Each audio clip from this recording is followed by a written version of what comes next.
Hey guys, welcome back to Nitro's Corner. I just rearranged the whole bookshelf, so I thought to myself, what better time than to make a video on my manga collection of...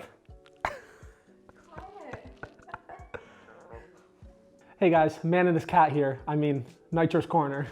I just rearranged my whole bookshelf, and I thought, what better time than to make my manga collection video, because I just recently got into collecting manga hardcore. I've been getting all these crazy eBay deals and oh, okay, it's time to let him down.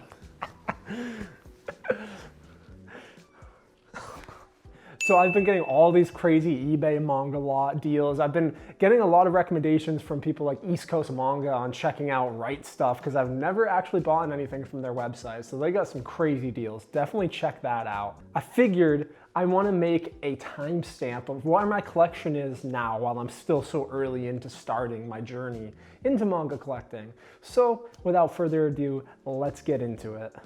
Oh, by the way, guys, if you haven't checked out my last video as my surprise birthday manga haul, I got a lot of manga that's not up in the bookshelf yet, so I'll tag it on the top here so you can check all that out because I won't be going over it in this video. Here's a little sneak peek for you right there. Got a lot of good stuff. Me and Remy, Amanda's cat. So if you want to see all the stuff that my grandma, my mom, my wife, my mother-in-law picked out for me in a surprise manga haul, you can check that out right there. I'll also put it in the description. But for now, we're just gonna talk about my collection that's already up in my bookshelf. Let's get into it. All right, guys, so first up we have Tokyo Ghoul. This is actually the first manga I ever bought. I bought it probably close to a year ago now. It was one of the animes I was into at the time, and I wanted to check out the manga because I heard that the manga had some really good artwork that the anime didn't really, compare to in that sense. Just having the paper in the feel of the physical copy for me kind of opened the floodgates in a sense, whereas this manga, just look at that. I love my dark, my psychological thriller. This has all of it, the suspense, the horror, everything. And from this point on, I just continued buying more and more. I never finished the whole Tokyo Ghoul series, mostly because I just started getting into other things that I liked a little better. But I would definitely recommend this to anybody who's seen the anime, likes the anime, or has just heard about the series and hasn't got into it yet. I would definitely recommend going the manga route rather than the anime route.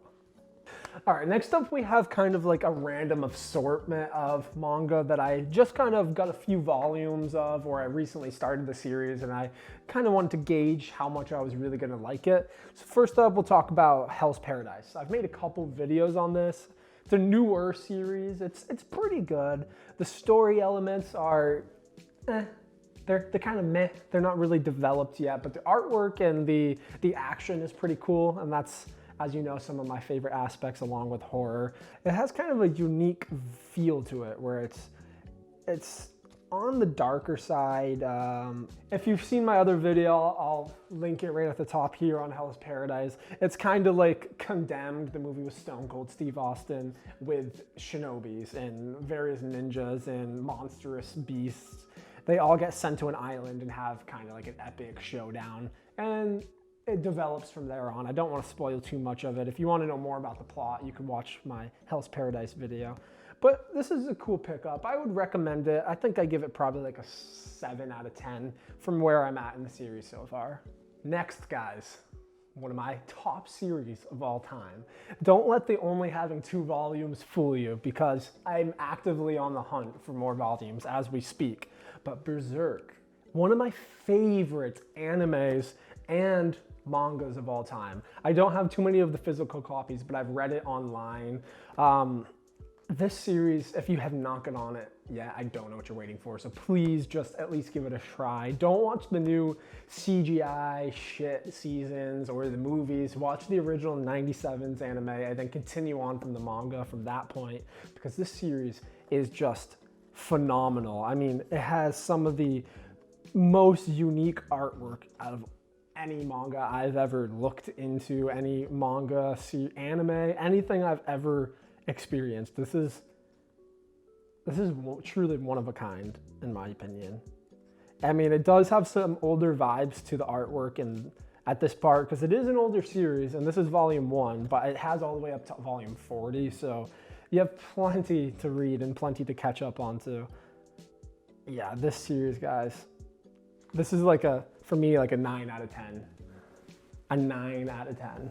Next, we come over to my Junji Ito collection, which I am starting slowly. I want to get all the nice hardcover special edition ones, so it probably will take me a little bit to own all of these because they're a little bit higher in the price point. This one's around $22 for the hardcover USD. But Junji Ito, as I'm sure all of you know, is one of the most phenomenal mangakas of all time. Not only for his awesome, amazing horror stories and plots, but for his unique, beautiful, creepy artwork. I mean, look at that. Look at how much detail is in that. And like, as far as the grass and the plants and even the shirt of the character, like, it's just such... Let me find a good spread for you guys. Yeah, like look at that, guys. It's so creepy, but amazing. I highly recommend this one. I'm currently reading Yo. I haven't read all the series yet.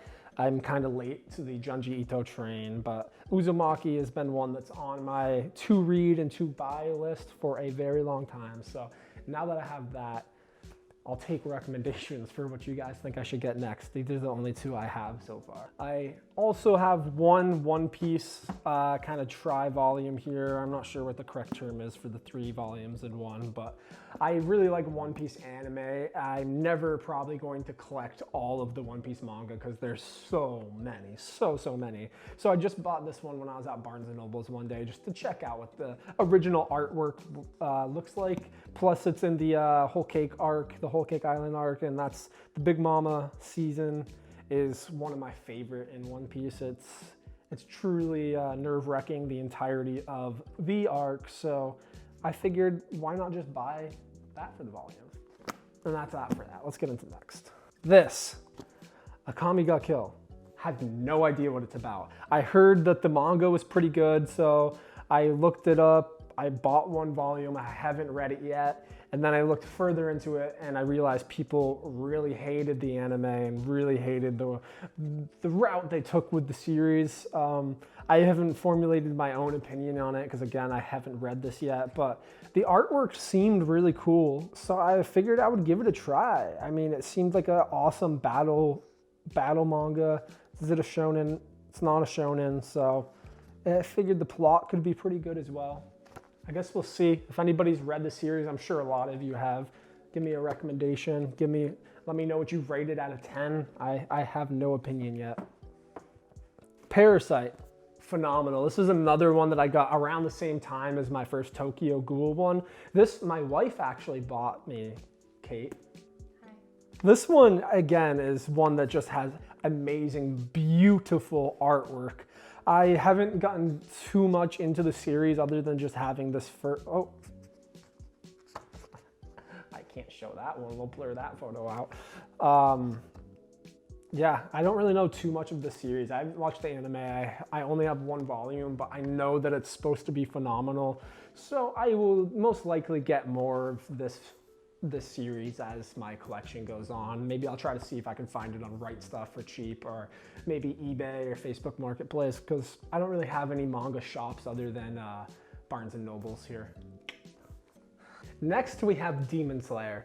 This series kind of has a special place for me because this is the first manga series where I read past where the anime was currently. So I experienced the new arcs and the new stories, the new development, manga first, which I kind of prefer now. And it was really unique and new to me at that point. Like I binged the first season of the anime and fell in love with it, and I just had to continue. Up until that point, any series, if I finished the anime, I would hit a point where I just waited for the new seasons or new episodes to come out. I didn't want to read online, or I didn't want to read any of the manga volumes, so I just waited. And then I realized, why do that? The original form, the original artwork, the way it was supposed to be seen originally is the manga. So I decided to continue with this series, and I never looked back. But Demon Slayer is one of a kind. This shonen, I think honestly changed shonen. From this point on, shonen became so dark and edgy in my opinion. I mean, in the sense of like newer series like Chainsaw Man or Jujutsu Kaisen. I mean, it kind of has now a new vibe. And I know that it's not like this is a really old series where all these other ones started taking things from it. I think this started in like 2016, roughly. I may be wrong there. I'll add a little word bubble if I am wrong, but I just think that this series and the others that followed suit, Chainsaw Man and Jujutsu Kaisen, really are changing the scope of what shonen is going to be. I know there's a lot of debates out there saying that the state of shonen is kind of in a rough place right now. I think that this could change it. Now, lastly, let's get into my favorite series of all time so far. Hunter x Hunter. There's not many series that I, Nitro, would get on my knees for, but Hunter x Hunter is one. I think Togashi is one of the best mangakas of all time. Yes, I think that the main argument against him a lot of people could have is his artwork sometimes isn't the best. In my opinion, I always enjoy it. I always like it. It may be lacking in some arcs, but that's because those arcs have tremendous storytelling and plot. And he does tend to go on hiatuses, ex-hiatuses. I know, all of you know this. I know this. We know this. We all know this. But I think the storytelling sets him apart and trumps all of that. For all of you who are anime only fans, I honestly kind of feel a little bad for you because the Dark Continent arc and the Chairman election arc are honestly two of my favorite arcs of the entirety of the series. The Dark Continent has kind of opened up a Pandora's box for the series, and nobody really knows what's to come. I mean, Yu Yu Hakusho, Hunter x Hunter, what else does he need to do? Those two alone are just absolutely phenomenal. And when he wants to, he can make some pretty sweet pieces, pretty sweet art aesthetic pieces. Man, I love it. I honestly will probably reread this again soon for the third time. I don't have all of the volumes yet just because I've been buying these ones new. And as you know, buying retail price for Hunter x Hunter for Shonen Jumps, they net around 10 to sometimes over $12 a volume. So I've been slowly building my way up with this just because I really want to have my own copies. I want to have my own impression on them. I don't want to have some secondhand copies like, you know, I might get for other series that I don't really care about. Well, this is my collection so far, guys. December 2nd, 2020, almost 1 year into collecting. There will be more to come. So stay tuned, stay safe, and stay healthy. I love you. Guys, a little sneak peek of all the manga that just got sent to me on my eBay manga haul. I'm not gonna show you what the series are because you'll have to stay tuned for that, but look at all these boxes. Those are some big boxes. You can fit a lot of manga in these. Stay tuned, guys. Coming out soon.